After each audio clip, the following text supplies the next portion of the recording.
ಎಲ್ರಿಗೂ ನಮಸ್ಕಾರ. ಸ್ಕ್ರೀನ್ನಲ್ಲಿ ನೋಡ್ತಾ ಇರೋ ಹಾಗೆ ಸಾಕಷ್ಟು ಗುರುಗಳು ತಮ್ಮದೇ ಆದ ದಾರಿಯಲ್ಲಿ ನಡೆದುಕೊಂಡು ಸಾಕಷ್ಟು ಯಶಸ್ಸನ್ನು ಕಂಡಿರ್ತಾರೆ. ನೀವೆಲ್ಲ ಇದೇ ರೀತಿ ಗುರುಗಳ ರೀತಿ ಒಳ್ಳೆಯ ಯಶಸ್ಸನ್ನು ಕಾಣಬೇಕು ಅಂತ ಎಲ್ರಿಗೂ ಆಸೆ ಇರುತ್ತೆ. ಹಾಗೆ ನಮ್ಮಲ್ಲಿ ವಿಶೇಷವಾದ ಶಕ್ತಿಯನ್ನು ಪಡ್ಕೊಳ್ಬೇಕು, ಆಧ್ಯಾತ್ಮಿಕ ದಾರಿಯಲ್ಲಿ ಒಳ್ಳೆಯ ದಾರಿ ಮಾರ್ಗಗಳನ್ನು ಕಂಡುಕೊಂಡು ಒಳ್ಳೆಯ ಯಶಸ್ಸನ್ನು ಪಡೆದುಕೊಂಡು ಗುರುಗಳಾಗಬೇಕು ಅನ್ನೋ ಇಚ್ಛೆ ಇರುತ್ತೆ ಸಾಕಷ್ಟು ಆಧ್ಯಾತ್ಮಿಕ ಬಳಗದವರಿಗೆ ಹಾಗೂ ದೈವದ ದಾರಿಯತ್ತ ಸಾಗ್ತಾ ಇರೋ ಮನಸ್ಸುಗಳಿಗೆ, ವ್ಯಕ್ತಿಗಳಿಗೆ, ಜೀವಗಳಿಗೆ. ಆದರೆ ಇವರೆಲ್ಲ ಈ ಸ್ಕ್ರೀನಲ್ಲಿ ನೋಡ್ತಾ ಇದ್ದೀರಲ್ಲ, ಎಷ್ಟೆಲ್ಲ ಗುರುಗಳಿದ್ದಾರೆ, ಅವರೆಲ್ಲ ಏನೋ ಒಂದು ಸಾಧನೆ ಮಾಡಿದ್ದಾರೆ. ಆ ರೀತಿ ನೀವು ಸಾಮಾನ್ಯ ವ್ಯಕ್ತಿಗಳೆಲ್ಲ ನಾವು ಅದೇ ರೀತಿ ಸಾಧನೆ ಮಾಡ್ತಾ ಇರಬೇಕು ಅಂದ್ಬಿಟ್ಟು ನೀವು ಜಪ ತಪಗಳನ್ನು, ಮೆಡಿಟೇಷನ್ಗಳನ್ನು ನಿರಂತರವಾಗಿ ಮಾಡ್ತಾ ಇರ್ತೀರ. ಆದರೆ ಯಾರಿಗೂ ಕೂಡ ಅವರು ಮಾಡಿದಂತಹ ಸಾಧನೆಗಳನ್ನು, ತಪಸ್ಸುಗಳನ್ನು ಮಾಡೋದಕ್ಕೆ ನಿಮ್ಮಿಂದ ಸಾಧ್ಯ ಆಗಲ್ಲ.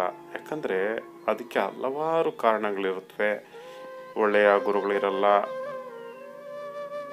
ಹಾಗೆ ಒಳ್ಳೆಯ ಶಿಕ್ಷಣ ಇರೋದಿಲ್ಲ ಆಧ್ಯಾತ್ಮಿಕ ದಾರಿಯಲ್ಲಿ, ಹಾಗೆ ಅದಕ್ಕೆ ಬೇಕಾದಂತಹ ಜ್ಞಾನ ಇರೋದಿಲ್ಲ. ಕೆಲವು ಅಂಶಗಳು ನಿಮ್ಮ ದೇಹದಲ್ಲಿರಬೇಕಾಗುತ್ತೆ, ನಿಮ್ಮ ಜನ್ಮದ ಯೋಗಗಳಲ್ಲಿ ಇರಬೇಕಾಗುತ್ತೆ.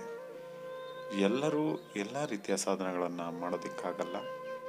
ಅವರ ಯೋಗದಲ್ಲಿ ಏನೆಲ್ಲ ಪಡ್ಕೊಂಡು ಬಂದಿರ್ತಾರೆ, ಅವರ ಜನ್ಮದಲ್ಲಿ ಏನೆಲ್ಲ ಪಡ್ಕೊಂಡು ಬಂದಿರ್ತಾರೆ ಅದನ್ನು ಮಾತ್ರ ಮಾಡ್ಬೋದು. ಇನ್ನು ಕೆಲವು ಸಾಧನೆಗಳನ್ನು ಮಾಡೋದಕ್ಕೆ ಆಗೋದೇ ಇಲ್ಲ ಅಂತಲ್ಲ, ಅವೆಲ್ಲ ಮಾಡ್ಬೋದು. ಅದರದ್ದೇ ಆದ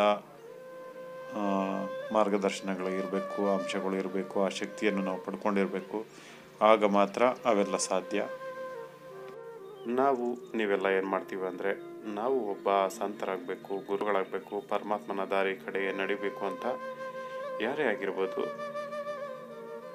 ಆಧ್ಯಾತ್ಮಿಕ ದಾರಿಯನ್ನು ಹಿಡ್ಕೊಂಡು ಜಪತಪಗಳನ್ನು ಮಾಡಿಕೊಂಡು, ಮೆಡಿಟೇಷನ್ಗಳನ್ನು ಮಾಡಿಕೊಂಡು, ಯೋಗಗಳನ್ನು ಮಾಡಿಕೊಂಡು, ಧ್ಯಾನಗಳನ್ನು ಮಾಡಿಕೊಂಡು ನಮ್ಮ ಪಾಡಿಗೆ ನಾವು ನಿರಂತರವಾಗಿ ಆಳವಾದ ಧ್ಯಾನದಲ್ಲಿ ಕೆಲವು ಬಾರಿ ಮುಳುಗಿಬಿಡ್ತೀವಿ. ಅದರಲ್ಲಿ ಕೆಲವು ವಿಷಯಗಳನ್ನು ಗ್ರಹಿಸ್ತೀವಿ. ಕೆಲವು ಸತ್ಯಗಳು ಸಿಗುತ್ತೆ, ಮಿಥ್ಯಗಳು ಸಿಗುತ್ತೆ, ಕೆಲವು ಅನೇಕ ವಿಧವಾದ ಅನುಭವಗಳಾಗ್ತಾ ಇರುತ್ತೆ. ಒಬ್ಬೊಬ್ಬರಿಗೆ ಒಂದೊಂದು ರೀತಿಯ ಅನುಭವಗಳಾಗ್ತಾ ಇರುತ್ತೆ. ಕೆಲವರಿಗೆ ಕಾಲಜ್ಞಾನಗಳಂತಹ ಅನುಭವಗಳು ಆಗ್ಬೋದು, ಇನ್ನು ಕೆಲವರಿಗೆ ಯಂತ್ರಗಳ ಅನುಭವಗಳು ಆಗ್ಬೋದು, ಇನ್ನು ಕೆಲವರಿಗೆ ಪರಾಯಣ ಅವಲೋಕನ ಮಾಡುವಂತಹ ಪ್ರಪಂಚ ಜ್ಞಾನವನ್ನು ತಿಳಿದುಕೊಳ್ಳುವಂತಹ ಅನುಭವಗಳಾಗ್ಬೋದು, ಇನ್ನು ಕೆಲವರಿಗೆ ಸಾಂಸಾರಿಕ ಜೀವನ, ಮನುಷ್ಯ ಹುಟ್ಟು ಸಾವು, ಅಳಿವು ಉಳಿವು ಎಲ್ಲದರ ಬಗ್ಗೆ, ಹೀಗೆ ಅನೇಕ ಬಗೆಯ ಅನುಭವಗಳು ಆಗ್ಬೋದು.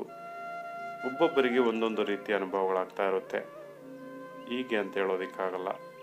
ನಮ್ಮ ದೇಹದಲ್ಲಿ ಪರಮಾತ್ಮನ ದೃಷ್ಟಿಯಲ್ಲಿ ನಮಗೆ ಯಾವೆಲ್ಲ ಅಂಶಗಳು ಸಿಗಬೇಕಂತಿರುತ್ತೋ ಅದು ಮಾತ್ರ ನಾವನ್ನು ಗ್ರಹಿಸೋದಕ್ಕೆ ಸಾಧ್ಯ. ಆದರೆ ಕೆಲವರಿಗೆ ಸಾಕಷ್ಟು ವಿಷಯಗಳನ್ನು ಗ್ರಹಿಸುವಂತಹ A to Z ಅಂದರೆ ಎಲ್ಲ ವಿಷಯಗಳನ್ನು ಗ್ರಹಿಸುವಂತಹ ಶಕ್ತಿಯನ್ನು ಅವರು ಹೊಂದಿರ್ತಾರೆ.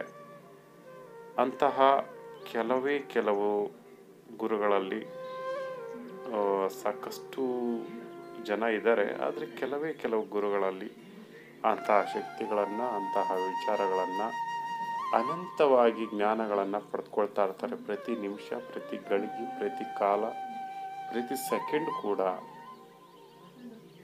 ಅಂತಹ ಶಕ್ತಿಗಳನ್ನು ಪಡೆದುಕೊಳ್ತಾ ಇರ್ತಾರೆ, ಜ್ಞಾನಗಳನ್ನು ಪಡೆದುಕೊಳ್ತಾ ಇರ್ತಾರೆ. ಪ್ರತಿಯೊಂದು ವಿಷಯಗಳ ಬಗ್ಗೆ ಅಧ್ಯಯನ ಅವರ ಮನಸ್ಸಲ್ಲಿ ತಾನಾಗಿ ಉದ್ಭವ ಆಗ್ತಾ ಇರುತ್ತೆ. ಇದಕ್ಕೆಲ್ಲ ಕಾರಣ ಅವರಲ್ಲಿರುವ ಕೆಲವು ಅದ್ಭುತವಾದ ಶಕ್ತಿಗಳ ಸಹಾಯದಿಂದ ಹೀಗೆಲ್ಲ ಆಗ್ತಾ ಇರುತ್ತೆ.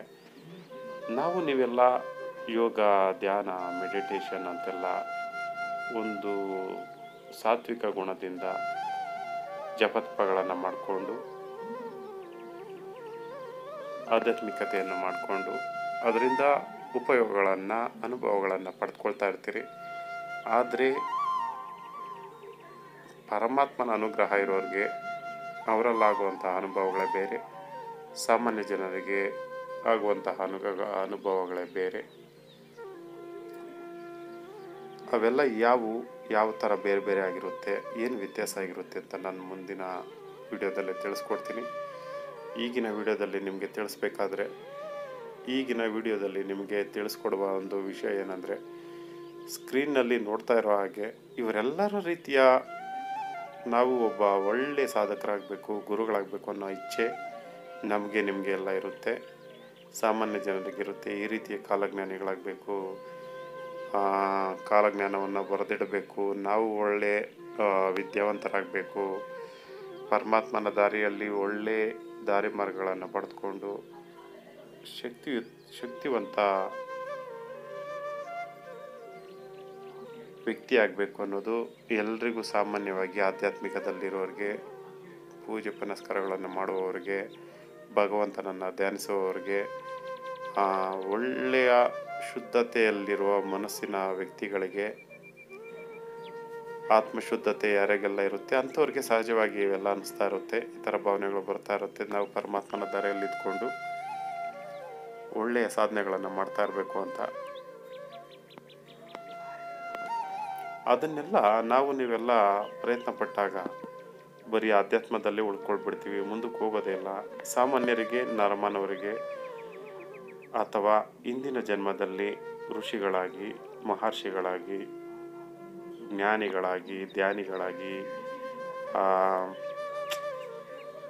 ಒಳ್ಳೆಯ ಗುರುಗಳ ಸ್ಥಾನದಲ್ಲಿ ಜನ್ಮಗಳನ್ನು ಪಡೆದು ಧ್ಯಾನಗಳನ್ನು, ವಿಷಯಗಳನ್ನು ತಿಳಿದುಕೊಂಡಂತಹವರು, ಮಹರ್ಷಿಗಳು, ಋಷಿಗಳು, ತಪಸ್ವಿಗಳು ಈ ಕಲಿಯುಗದಲ್ಲಿ ಮರುಜನ್ಮವನ್ನು ಪಡೆದಾಗ ಅವರಿಗೆ ಅವರದೇ ದಾರಿಯಾದ ಮಾರ್ಗಗಳು ಅವರನ್ನು ಹುಡ್ಕೊಂಡು ಬರ್ತಾ ಇರುತ್ತೆ.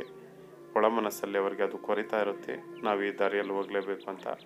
ಅವರು ಆ ದಾರಿಯಲ್ಲಿ ಒಂದು ಸಣ್ಣ ಪ್ರಯತ್ನ ಪಟ್ಟರೂ ಕೂಡ ಅದು ಸಕ್ಸಸ್ ಆಗ್ತಾ ಹೋಗ್ತಾ ಇರುತ್ತೆ. ಯಾಕಂದರೆ ಹಿಂದಿನ ಜನ್ಮದ ಕೆಲವು ಕರ್ಮಗಳು ಹಾಗೂ ಪುಣ್ಯಗಳು ಸಹಾಯ ಮಾಡ್ತಾ ಇರುತ್ತೆ.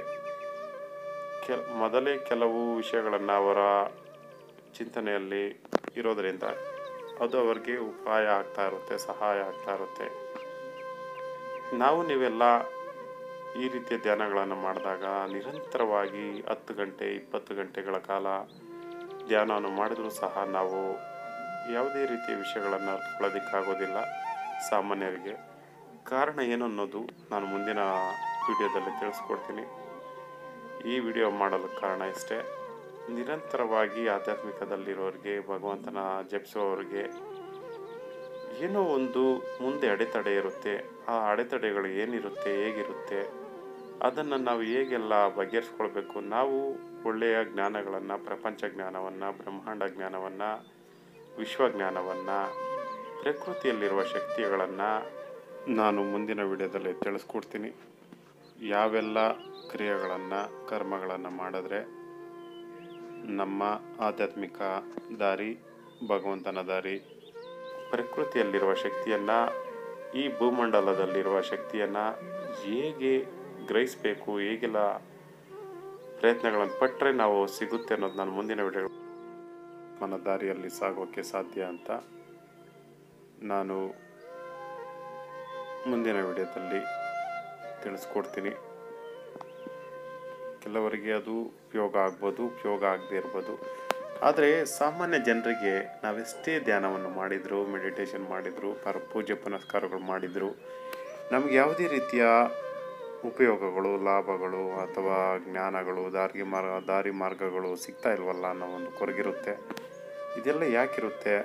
ನಮ್ಮ ಮನಸ್ಸಿನ ನಿಯಂತ್ರಣ ಹೇಗಿರಬೇಕು, ನಮ್ಮ ದೈವಶಕ್ತಿ ಹೇಗೆ ಸಹಾಯ ಆಗ್ತಾ ಇರಬೇಕು, ನಮ್ಮಲ್ಲಿರುವ ಶಕ್ತಿ ಹೇಗೆ ನಮಗೆ ಸಹಾಯ ಮಾಡ್ತಾ ಇರಬೇಕು, ನಮ್ಮ ಮನಸ್ಸನ್ನು ಹೇಗೆಲ್ಲ ನಿಯಂತ್ರಣದಲ್ಲಿ ಇಟ್ಕೊಳ್ಬೇಕು ಅನ್ನೋದನ್ನು ನಾನು ನಿಮಗೆ ತಿಳಿಸ್ಕೊಡ್ತೀನಿ.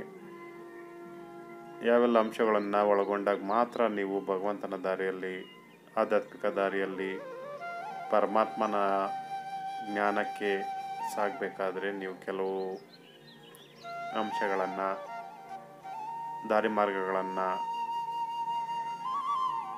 ಪಡೀಲೇಬೇಕಾಗುತ್ತೆ.